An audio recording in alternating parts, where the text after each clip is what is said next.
Hi, good day sir. I am Arnold M. Sumpo. Today I am going to explain with you with this question.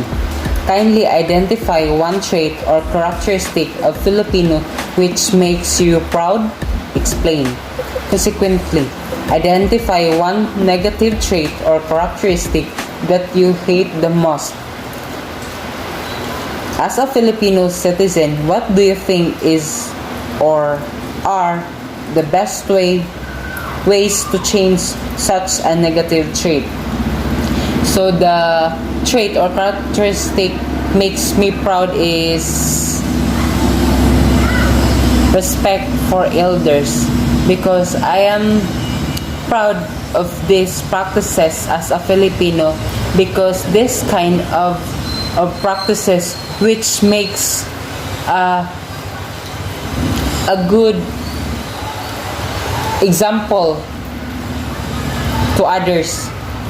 It is a good example to everyone that this kind of practices is very good for everyone. The way to respect our elders, the way to respect our families, our friends, or our relatives, or a person is higher than us.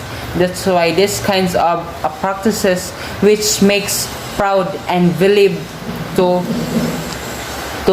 everyone that this kind of practices will show to everyone, or to share to another country that the Filipino are very very kind or a very good person.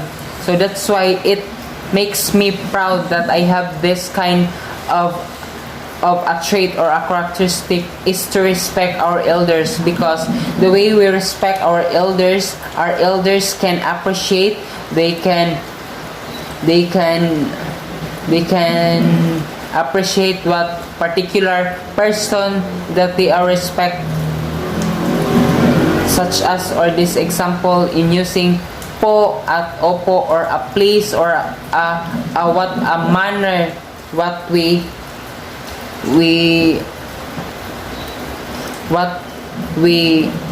give to our elders.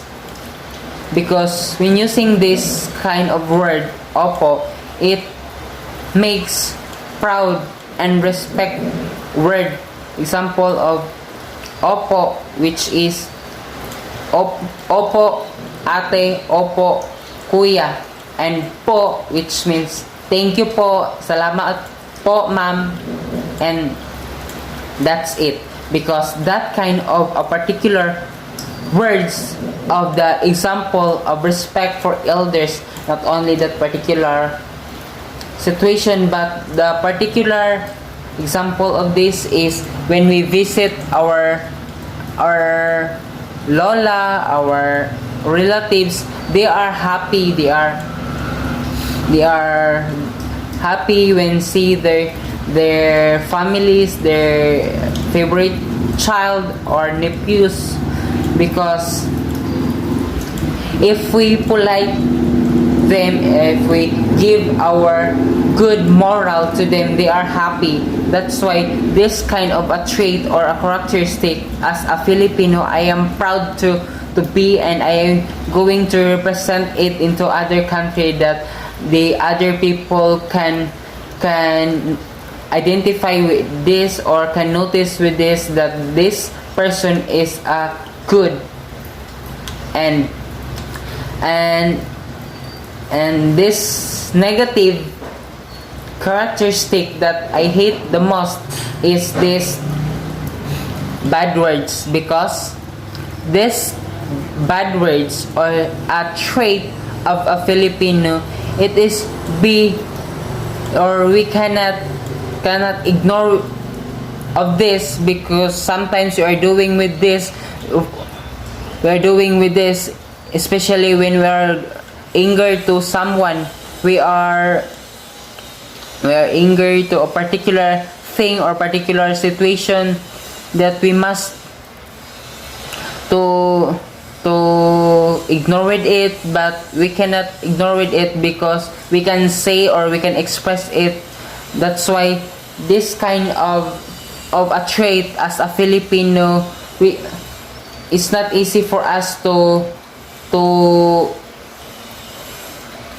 to keep it because it's our ability, it's our attitude. We can sometimes we can bring it into a particular areas. That's why this kind of a practices or a trait as a Filipino is I hate the most. So as a Filipino citizen, what do you think is or are the best way to change such negative trait? So I will minimize it the way I say. I will talk someone people that the people cannot distract, cannot judge, cannot notice with this kind of ability. But even we cannot expect, we can express with it. We cannot control ourselves to express with this kind of negative trait. So we should have to minimize it, because if we always showing with this kind of trait to someone, especially when we go to abroad, we expressing with someone person in our boss, they can anger with this, or they can asking someone Filipino what is the meaning of this kind. So the people will notice with this, will know with this, that this kind of a word is a bad hearing or something can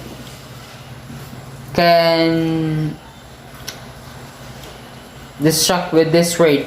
So that's all my explanation with this kind of questions. I hope you are happy, you are